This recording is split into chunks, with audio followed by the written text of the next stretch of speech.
Assalamualaikum warahmatullahi wabarakatuh. Terima kasih sudah klik video ini. Hari ini kita akan melanjutkan membaca buku Tuntas Toilet Training yang ditulis oleh Ani Kristina dan Onis Aksani. Jika ingin mendapatkan pengalaman membaca yang lebih baik, saya tetap menyarankan kepada para pendengar untuk membeli sendiri bukunya di toko buku atau online store yang dipercaya. Baik, langsung kita lanjutkan di bab kedua, masalah emosi anak karena toilet training tidak tuntas. Ketika orang tua melatih kemandirian lewat toilet training, sejatinya sedang membangun investasi karakter masa depan anak. Nyaman dan praktis, itulah alasan para orang tua memilih popok sekali pakai, sebuah produk yang dianggap meringankan pekerjaan orang tua. Namun, kehadiran popok sekali pakai juga menyisakan permasalahan sampah yang tak hanya berpotensi mencemari lingkungan, tapi juga mempengaruhi kesehatan manusia. Seperti yang dilaporkan Mongabai, popok sekali pakai menjadi penyumbang sampah terbanyak kedua di laut, yakni 21% menurut riset Bank Dunia pada 2017. Di peringkat pertama ada sampah organik yang besaran angkanya mencapai 44%. Selain itu ada pula tas plastik 16%, sampah lain 9%, pembungkus plastik 5%, beling kaca dan metal 4%, serta botol plastik 1%. Popok sekali pakai mengandung senyawa kimia superabsorben polimer atau SAP yang berbahaya bagi lingkungan. Kholila 2018. Paparan di atas jelas menunjukkan bahwa penggunaan popok sekali pakai berbahaya bagi lingkungan. Di sisi lain, kenyamanan popok sekali pakai telah membuat sebagai orang tua menunda pelaksanaan toilet training. Ketika bumi diganggu dengan sampah, kehidupan manusia bisa terganggu, mungkin tampak tidak ada hubungan. Tapi sungguh kerusakan yang dibuat oleh manusia di bumi berdampak kembali pada kehidupan manusia. Penggunaan popok sekali pakai sebagai media penghambat toilet training bisa berdampak pada emosi anak. Jadi bisa kita katakan bahwa toilet training yang tidak disegerakan akan menyebabkan masalah lingkungan hidup. Sebab yang pertama, anak kurang memiliki kesadaran aturan. Toilet training adalah proses peralihan dari penggunaan popok ke toilet selayaknya orang dewasa. Sehingga ia belajar untuk melakukan ekskresi atau buang air kecil (BAK) dan buang air besar (BAB) pada tempat yang seharusnya. Pada umumnya, tahap ini terjadi pada usia 1-3 tahun. Proses ini memerlukan pendampingan intensif dari pihak pengasuh karena tidak serta-merta anak dapat melakukan ekskresi dengan tepat. Perlu pendampingan khusus dan konsisten dari pengasuh supaya anak dapat melewati tahap ini dengan baik. Anak-anak yang menggunakan popok sekali pakai bisa buang air di kamar, di teras, di mobil, atau di mana saja, sehingga tidak terbentuk persepsi bahwa buang air itu harus di kamar mandi. Anak-anak yang tidak mendapat latihan toilet training pada usia yang seharusnya dapat mengalami masalah ketidakpekaan pada aturan. Penggunaan popok sekali pakai yang mudah dan praktis dalam jangka waktu lama membuat anak tidak memiliki kesadaran bahwa tempat untuk buang air adalah di toilet, tidak boleh di mana saja. Anak-anak yang tidak mendapat toilet training dengan tepat bahkan tidak terbiasa mengatakan secara lisan ketika mereka ingin buang air. Anak-anak ini bahkan turut membiarkan popok kotor itu dengan tetap bermain dan beraktivitas. Kesadaran aturan hidup bahwa sesuatu yang kotor itu harus dibersihkan bisa juga tidak terbentuk dalam diri anak. Mari kita bayangkan di masa depan, jika anak-anak ini membawa persepsi salah ini hingga dewasa. Mereka bisa mudah bersikap semaunya sendiri. Anak-anak ini menjadi sulit dikenalkan mana yang boleh dan tidak boleh, atau mana yang harus dilakukan dan harus dihindari. Sebab yang kedua, anak menjadi kurang memiliki rasa malu. Wow, ada kudanil kampret. Wow, ada kudanil kampret. Teriak temanku seraya menutup mata memalingkan muka. Bukannya bersegera memalingkan muka, aku yang begitu penasaran dengan istilah kudanil kampret langsung melihat ke arah yang ditunjuk temanku. Oh, ternyata itu adalah laki-laki dewasa yang buang air kecil di pinggir jalan di samping sebuah pohon. Saya baru sadar ada istilah khusus untuk orang tidak tahu malu ini. Tentu saja kita akan menganggap orang buang air di jalanan itu kurang punya rasa malu. Anak-anak yang pada masa kecilnya mendapat proses toilet training yang tidak tepat, maka akan mengalami masalah kurang mengerti makna malu. Misalnya dengan kesibukan dan kerepotan orang tua, kadang dengan mudahnya ketika anaknya melapor ingin buang air kecil, kemudian berkata, "Sudah di situ saja," sambil menunjuk sembarang tempat ketika bepergian. Orang tua menganggap bahwa toh ini anak masih kecil, tidak akan masalah jika kelihatan bagian tubuhnya. Anak yang belum tuntas toilet trainingnya juga jadi belum mengenal rasa malu karena mengompol atau juga belum merasa bersalah karena tidak BAK di tempat seharusnya. Anak-anak yang sedang membuang kotoran ini perlu diberikan pengalaman bahwa kegiatan tersebut akan disukai ketika dilakukan pada tempatnya dan menjadi sesuatu yang tidak disukai ketika tidak dilakukan di tempatnya. Kita juga perlu memberi pengalaman agar muncul persepsi setelah dibuang di tempatnya aku menjadi merasa bersih dan nyaman.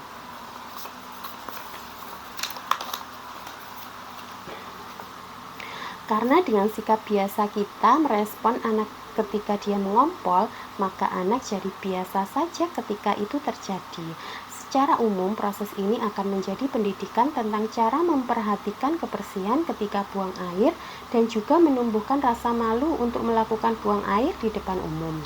Mari kita bayangkan di masa depan, jika anak-anak ini jika membawa persepsi salah ini hingga dewasa. Terjadilah fenomena kudanil kampret yang saya ceritakan sebelumnya. Masa toilet training bukan hanya sekedar menghilangkan kebiasaan mengompol pada anak. Di dalamnya ada pendidikan tentang menumbuhkan rasa malu tentang hal-hal yang berhubungan dengan proses membuang kotoran. Ketika toilet training dilakukan di usia dini memang belum mungkin dijelaskan filosofinya, tetapi ketika anak sudah beranjak besar, kita akan mulai dapat berdialog tentang nilai-nilainya. Mengapa buang air perlu di tempat tertutup? Mengapa ketika ingin kentut saja perlu menjauh dari kerumunan orang agar tidak bau? Begitu banyak aspek tentang rasa malu yang tidak langsung kita berikan saat melakukan toilet training. Toilet training bukanlah sekedar latihan untuk buang air agar tidak mengompol. Di dalam latihan keterampilan hidup ini ada banyak aspek pendidikan yang terkandung. Pendidikan untuk merasa malu salah satunya.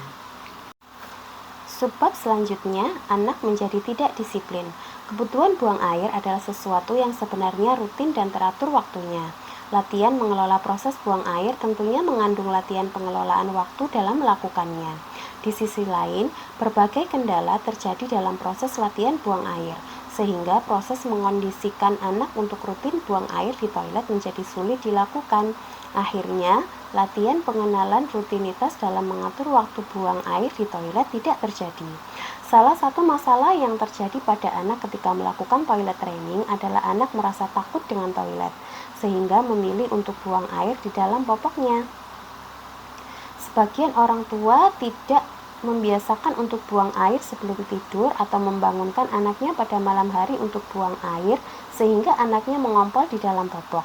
Anak menolak untuk pergi ke toilet dan memilih menggunakan popok. Bahkan dengan semakin meningkatnya kesibukan orang tua, mereka lebih memilih anaknya menggunakan popok daripada membiarkan anak pergi ke kamar mandi.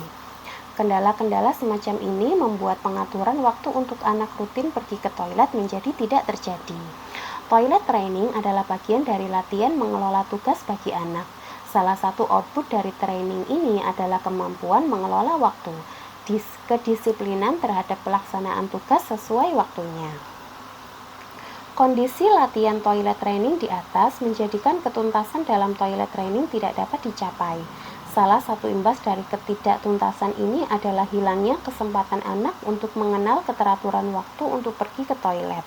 Padahal di masa depan, pengenalan keteraturan waktu semasa latihan buang air dapat menjadi fondasi anak untuk disiplin dalam mengelola waktu. Ketidaktuntasan toilet training bisa menyebabkan anak sulit menerapkan kedisiplinan mengelola waktu di usia berikutnya. Kita bisa mengatakan bahwa latihan manajemen waktu yang di usia dini dilakukan dengan media toilet training. Ketika kita tidak serius melakukan toilet training, maka kita sebenarnya sedang kehilangan kesempatan untuk mendidik anak tentang kedisiplinan dan manajemen waktu. Jangan heran ketika anak-anak umur 10 tahun, banyak orang tua masih berjuang membangunkan anak di pagi hari. Bisa jadi masa toilet trainingnya dulu belum berjalan lancar. Subbab selanjutnya, anak menjadi kurang mandiri. AB, 5 tahun, datang pagi di sekolah dengan mata sembab dan masih menangis setengah berteriak. Selalu begini tiap pagi, bad mood. Padahal jika sudah belajar sama teman, bisa ikut ceria. Lalu siang harinya akan ada dialog rutin. Oma, ini AB pipis di kelas, toilet trainingnya di rumah bagaimana? Kami sudah coba di sekolah belum berhasil. Waktu kami bawa ke kamar mandi tidak keluar. Waktu lari-lari dia pipis. Masih pakai diaper. Lah ya itu, mamanya kan kerja. Kalau malam mau ngajak anak pipis rutin kan ya capek. Ya sudah, sama mamanya dipakaikan diaper kalau tidur. Kalau sama saya siang hari sudah saya latih nggak pakai popok. Toilet training adalah media latihan kemandirian emosi. Tidak serius dalam urusan toilet training berarti kita sedang menjerumuskan anak dalam masalah emosi. Toilet training adalah cerminan pembiasaan di rumah. Cerita di atas menunjukkan inkonsistensi pembiasaan. Oma dan mama beda pendekatan, sehingga anaknya yang masih bad mood tidak tiap pagi. Inilah salah satu akibat dari kurang berjalannya toilet training. Anak ini jadi kurang mengenal periode menahan karena toilet training tidak jalan. Ketika anak dilatih untuk mengidentifikasi rasa ingin BAK, kemudian dia tahan rasa itu sejenak dengan segera berjalan ke toilet untuk menunaikan BAK, anak yang kurang pengalaman menahan inilah jadi kesulitan menahan yang lain, menahan apa yang dia mau, menahan emosi, menahan tuntutan pada orang lain, dan lain-lain. Anak bisa bad mood, labil, emosional, sulit untuk mengendalikan diri. Masalah ini bisa terbawa sampai anak berusia dewasa. Ketika orang tua melatih kemandirian lewat toilet training, sejatinya sedang membangun kemandirian anak ketika dewasa. Subbab selanjutnya, anak menjadi rendah diri. Anak yang sudah berani menggunakan toilet cenderung lebih percaya diri sehingga lebih mandiri dalam melakukan berbagai aktivitas. Sebaliknya, anak-anak yang belum tuntas toilet training mudah menjadi pemalu dan rendah diri. Dinamika sosialisasi anak usia 5 tahun ke atas yang secara umum sudah mengenal rasa malu mulai menjadikan isu mengompol menjadi bahan pembicaraan antar teman. Oleh karena itu, anak-anak yang masih mengompol karena terlambat melakukan toilet training kan menjadi objek ejekan. Anak-anak yang berusia di atas 7 tahun yang juga belum tuntas toilet training akan mengalami masalah lebih kompleks. Mereka yang masih suka mengompol biasanya akan mengalami rasa minder atau tidak percaya diri. Anak yang berada pada di usia sekolah akan merasa malu dengan apa yang dialaminya. Mereka tidak mau berpartisipasi dalam kegiatan-kegiatan sekolah yang mengharuskan